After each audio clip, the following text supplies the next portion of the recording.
Did you guys know about the Creature Crate Patreon? Every month you'll get amazing files that you can make, like this Donkey Kong, this dragon, this robot tech scarab, this Cerberus, or this super cool set of Bulbasaurs. You can also sell the prints from these files as an authorized seller. Join the Creature Crate Patreon now. Link is in the description below.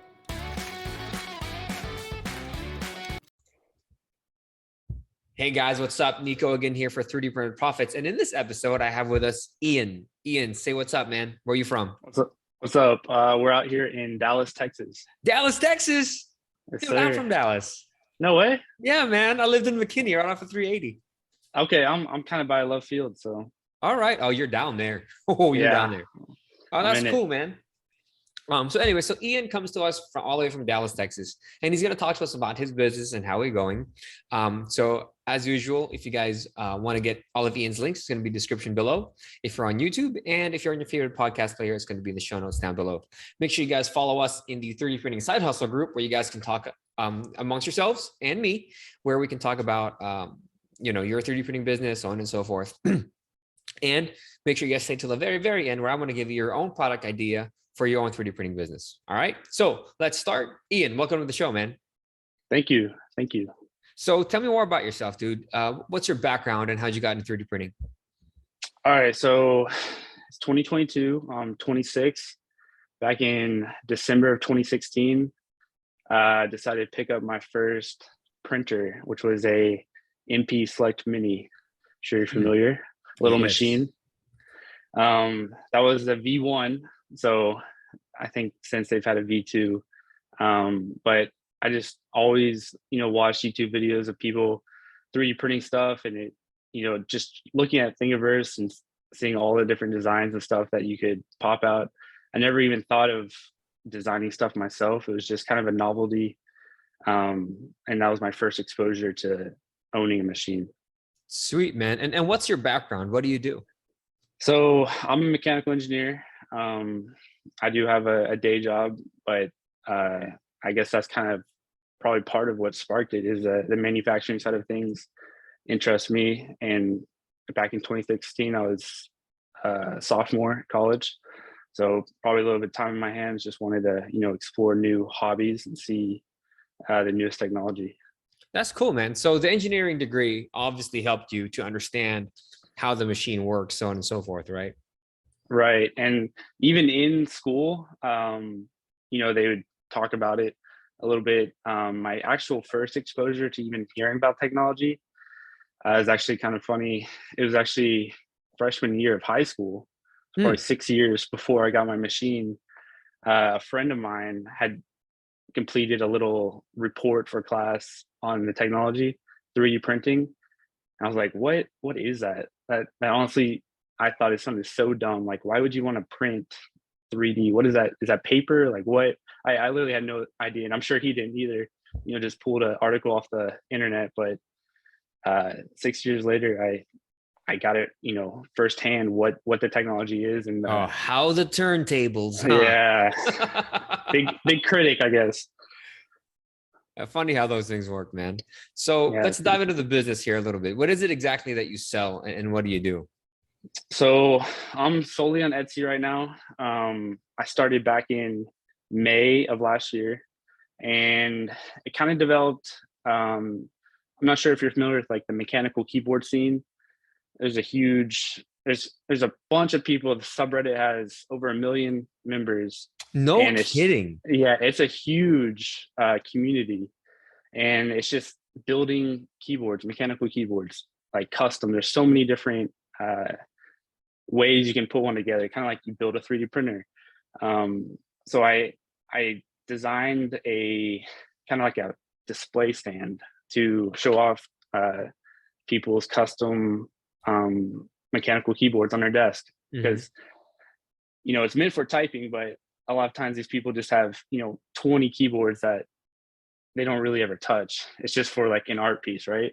So I just made like a little stand for it, and then a customer hit me up and was like, can you make it hang on the wall? So then I made a wall hang version, and then things just started spiraling. I just started like shooting out products, like what stuck, what didn't. And what's really been successful recently is docking station mounts for like your home office or your desk at work. No You know, kidding. people have, you know, 2 3 monitors and a laptop, and then you got to connect it all. So Dell and some other manufacturers make a little brick that plugs in one cord USB-C to your laptop. But then you've got your laptop, your keyboard, your mouse, and then this dock with, you know, 10 wires coming out of it. Mm-hmm. Super unsightly. So I've designed a mount to mount it under your table, out of sight, out of mind, keeps it real clean. So that's Wow.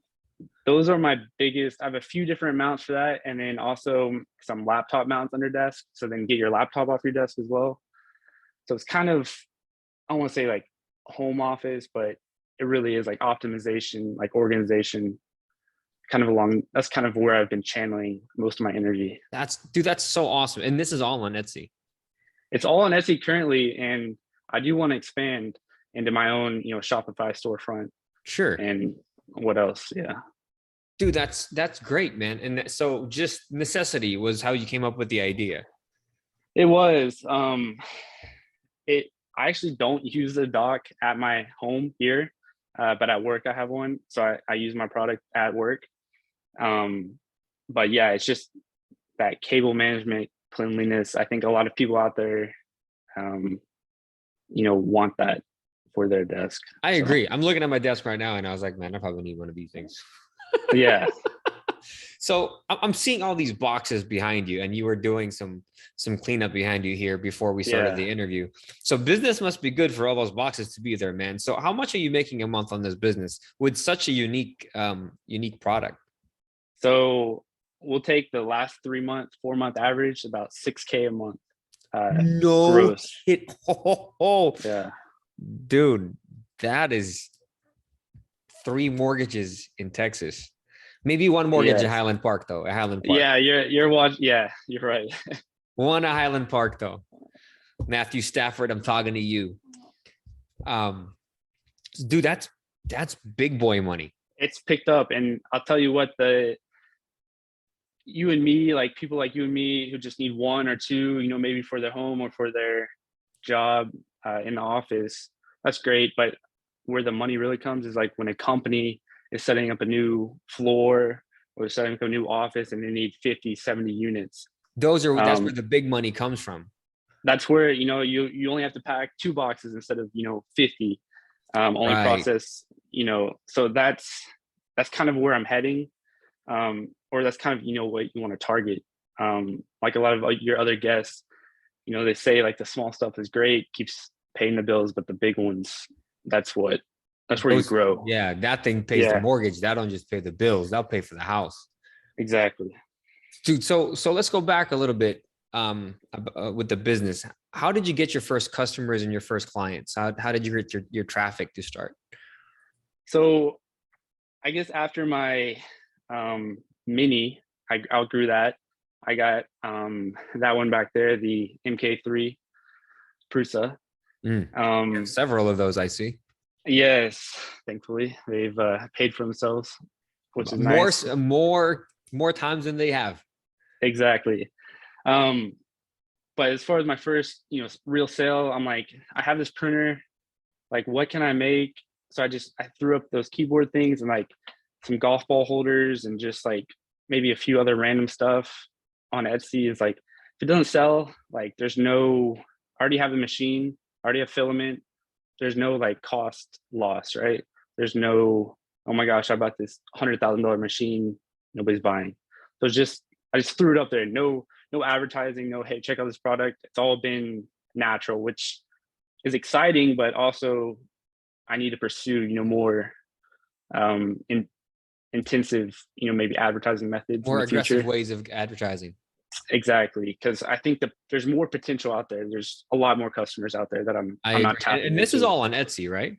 It is all on Etsy, and Etsy has been great. It has its pros and cons, but I think I'm ready to keep Etsy, but explore, you know, my own shop. So you posted this item on Etsy, and it just grew on its own. Yeah. So the big seller didn't come out until I think January this year. So there was a little bit of growth phase and just kind of finding my niche. And I think that's what a lot of people are going to discover, is that you're not going to have the rockstar product as your third listing. It may take iterations, may take taking products off that, aren't getting any hits. So you don't have some random like product in your store that maybe doesn't fit, your direction you're going in. But it's all just by, I think, Etsy handles, the advertising to some degree, and then hopefully some word of mouth out there. Like a guy sees his coworker has this cool mount, like, where'd you get that? Stuff like that. That's big boy money. I'm so impressed with this. So you get your first customers, you start selling the mechanical keyboards. What happened next? How did you grow into the behemoth that it is now?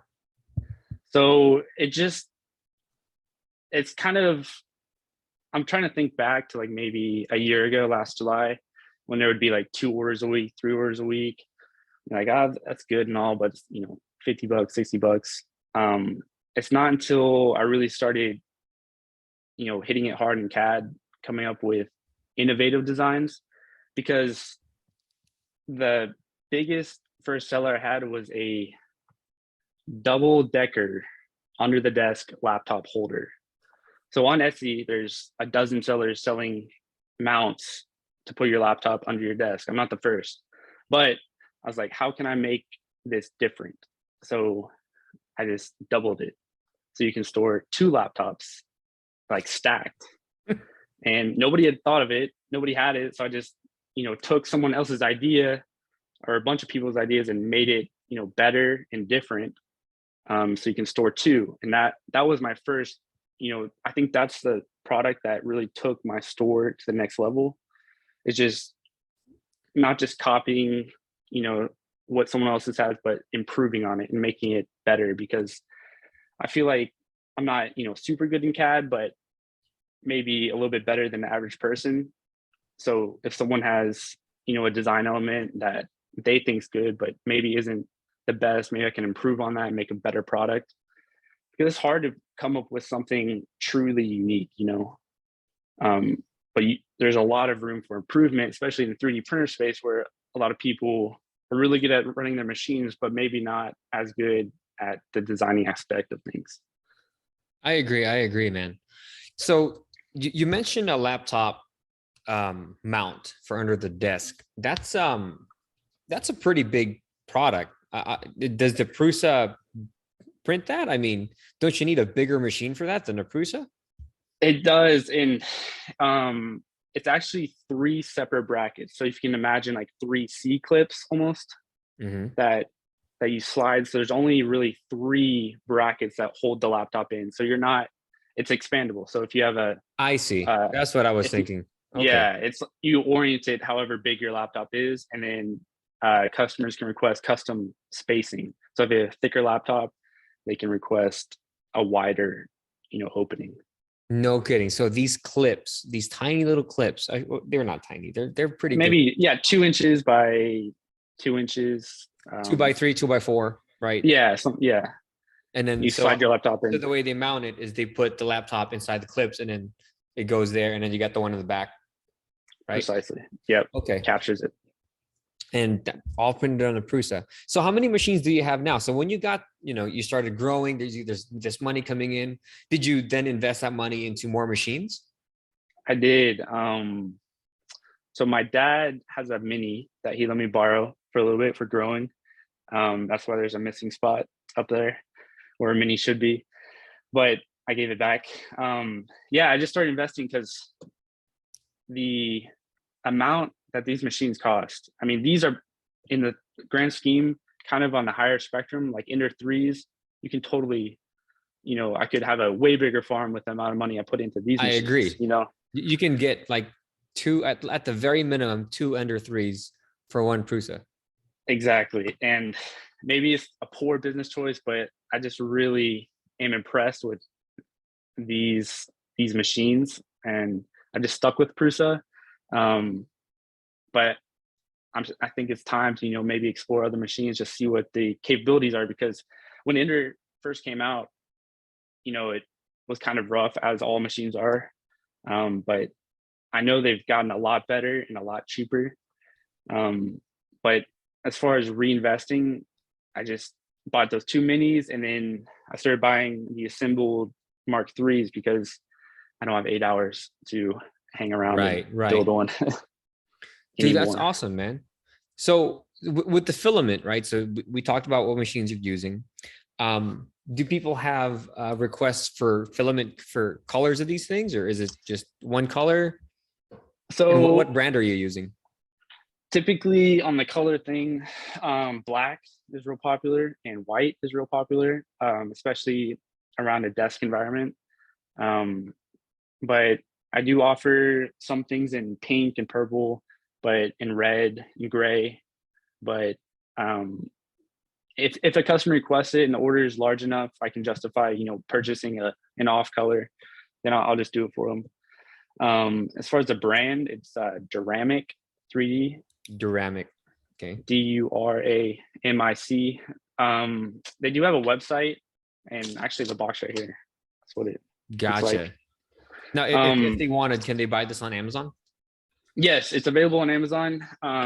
They have I do everything in PLA, which we all know the downfalls of PLA, but they have a PLA plus that more give. It's got more give. Right. I've found to be a lot better than like a Hatchbox PLA. Yeah, because it's not as brittle. Right. With the mount, if it was too brittle, it'll snap. Yeah, snap. Exactly. Yep. So the PLA Plus got more of that give. It has a bounce, so it'll be more forgiving. Yeah. Yeah, I agree. Well done on that one. So what struggles did you have when you first started, aside from the massive amount of success that you got and keeping up with orders? Yeah, that was really the space, because I recently moved in here a few months ago, but before I was in an apartment, and you're looking at a kitchen, living room full of printers on the table. I didn't have anywhere to eat because my island's like a packaging station, and products everywhere and boxes, and I'm running to the post office after work.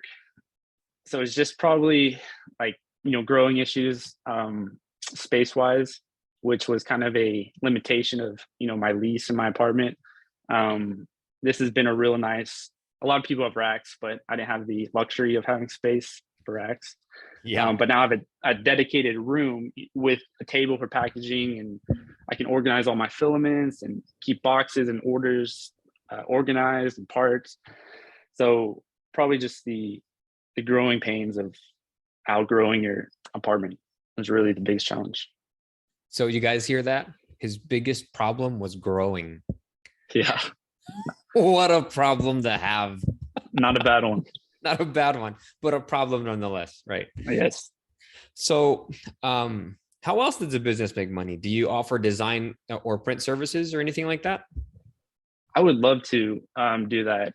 I know there's a lot of problems out there that can be solved with 3D printing, especially in the Dallas area. There's so much innovation here that if I was to open up a design, I think I would do really good at it, where somebody comes to me with a problem or a product they want to develop, and I can do some design work. And yeah, you can do the prototype in-house. Exactly. And that would be super powerful. There are a few places around Dallas that do it, but I think there's definitely some space for me to wiggle in. It's just time, honestly, at this point. It would be probably a pretty big step, but I do, with the Shopify store launch, I want to see how that goes, and then maybe start a new company where do some design on the side, because that is really, it could be lucrative if you find the right project. I agree. Right person. I agree. I have one of my guests before. I don't know if you listened to him, but he made $250,000 as a product design company, and they are doing really, really well. So with all the innovation and all the big tech companies coming to Dallas, I think you do have a good blue ocean there, being the new Silicon Valley, right? Is Dallas. Right. Right. So Let's go back to your products here for the Etsy shop. What profit margin are you targeting for these? So last time I ran the numbers, we were about 75% profit. That's pretty damn good. Yeah, it's, if you are listening and you get a chance to check out the store, please do. And you'll see kind of the pricing structure I run. It's maybe a little bit more premium, but for the example of Dell mounting solution, for pricing on that, I just went to Dell themselves and they offer kind of a solution to mount that's not really good. And it's 35 bucks. So like mine's better. Why can't I charge 35 bucks? So it's, the profit margins are really good, but with that comes, the design time and the prototyping. It's not like I click print because I have this file. It's, I did the engineering work. You're paying for the hours before that, right? So now I can just press print. Right. And a lot of people don't understand that. People are like, oh, all you're doing is making, prints. Like, no. You're seeing the tip of the iceberg. You're not seeing the work prior to getting to the print. All you're seeing is the print. There was work behind before you get to the print, right? Exactly. Sweet, man. So is there any other things that you've done to try to increase sales? I know we talked about having more aggressive approaches to building the business and growing the business. Have you tried any of those lately? I haven't. What's been on my mind is TikTok. I know TikTok has advertising, or you can just make your own video and just let it, see what it does. I think that's a pretty hot space right now. I've looked into doing Facebook ads, haven't gotten too far into any of that. I really just need to invest some time because the payoff is a no-brainer, I think. I mean, you're doing pretty damn good, man. Yeah. I'm a little bit jealous, actually. A little bit jealous. So you mentioned your own website, right? Yes. And you're using Shopify as a platform, which is well done. That's what I would recommend. Is there any other place that you're selling, or is it just Etsy and your website currently? I do have eBay. I've got a laptop mount on eBay floating around. I've gotten a few sales from there, but I'm not too pressed to pursue that. I'm just letting that kind of float out there. And Amazon is another avenue that I've considered, but I haven't, dove too deep. I know it's kind of a different game on Amazon. You're big competitors out there, and not a whole lot of 3D printing products from what I can tell. That's a whole nother conversation here, pal. Yeah. So I've kind of stayed away from Amazon. You want to talk about growing problems? Go on Amazon. Yeah. That's going to provide more growing problems. So what's working today in terms of marketing, aside from, Etsy just kind of doing its own thing and word of mouth? Yeah, I wish I had a golden solution that I could share with everyone that, hey, do this. And, it's been really good, but I hope I can develop that within the next few months, and we can do, maybe a follow-up episode in a year, be like, dude, after we talked, I started advertising like this is what I did, this is what I suggest. But right now I just maybe foolishly let Etsy just handle the reins. I mean, if it's not broke, why would you fix it, right? That's kind of where I'm at. And I'm at a good, we're not running right now. Oh, I guess this would be an interesting talking point with a full-time job. How do I manage a farm? I think that maybe could be relevant to some people out there. So I have 2 shifts basically that I run my farm changeover wise, once in the morning before work and then once in the evening. So I need to start prints by 6:30 a.m. So when I wake up for work, change prints out. And then by 8 p.m. tonight, I need to have prints going. So that allows a little bit of a buffer zone where if I need to, maybe throw a prototype on real quick, and the machines aren't running. So I try to design my prints for 10-hour blocks. So I have a little bit of wiggle room, within those 2 halves of the day, because I don't want to be waking up at 3 a.m. to change a print. So I try to model, everything where it's allowable around like 10-hour blocks. So the machines can have really good uptime and I'm not, driving home during work to change a print. Sure. Dude, that's awesome, man. So it's basically a time management thing where you look at your day and you put in, right. That's lesson 2, by the way, in the 3D Printing Profits business course. There's a reason why time management is lesson number 2. Reason for that, because time management is what's going to kill your business before it even starts. Right. Awesome. So I almost forgot to ask you, man. So you said you designed these things yourself. What design software are you using? So I'm on Fusion 360. I've had experience in AutoCAD and SolidWorks. In college, right? In college, yes. Creo and even Cinema 4D, which you may be familiar with. It's kind of like Blender. But Fusion has just been the most quick way I can relay ideas in my head to the computer. SolidWorks is a little bit clunky for me. But Fusion with all the shortcuts, and I can you can really develop shapes quickly and get ideas down fast, which I think is important. For prototyping, yes, it needs to be prototype. quick. Yeah, yeah. Don't want to lose it. So no, it has to be on there quick. Plus, Fusion's great with precise measurements. Exactly. And getting it out. Dude, that's awesome, man. So what is the future for you? What's next for the company? What are you doing to grow? All that stuff. So I hope to get a few more racks like this, fill them up, get demand up, get new products out there. There's a lot of untapped potential in the office space.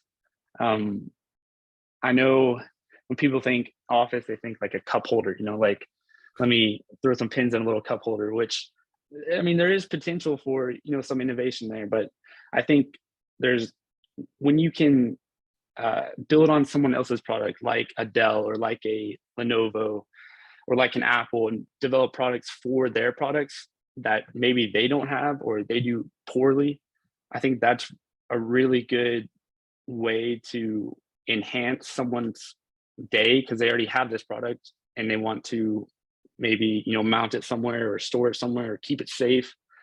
I think that there's a lot of room in that kind of area to innovate and grow. So that's kind of where I'm going. Awesome, man. Dude, I'm blown away by this. I was not expecting that number that you just threw at me. It's mind blowing. That's really it for me, man. I don't have any more questions. So let's wrap this up with your number 1 tip for our audience, for those who want to start their own 3D printing business. Okay, this is going to be maybe controversial, but you really need to nail your product photos because that is what people, if you look on my site, I actually built a little photo studio for my products. You'll see they all have a similar background. They all have consistent lighting.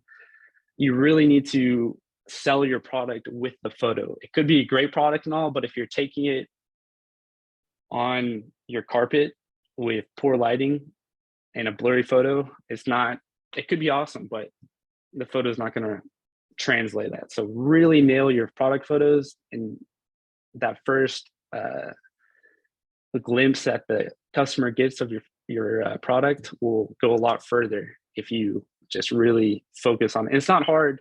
You can find tutorials online how to build a little mini photo studio out of cardboard and lights around your house. It doesn't take much effort, but it does go a very long way into making your shop next level and professional. There you go. Dude, thank you so much, Ian. So I told you guys, if you stay to the very, very end, I'm going to give you your own product idea so you can start your own 3D printing business. And today's product idea is reptile terrarium accessories. All right. Now, what are those? I don't even know. I don't own snakes or anything like that. But those aquariums where you have the iguanas, the snakes, so on and so forth. You guys can put those little toys that they can crawl and do that stuff into in there. Right. So you guys watch Indiana Jones with the snake crawling through the skull, make a skull to put in there. Right.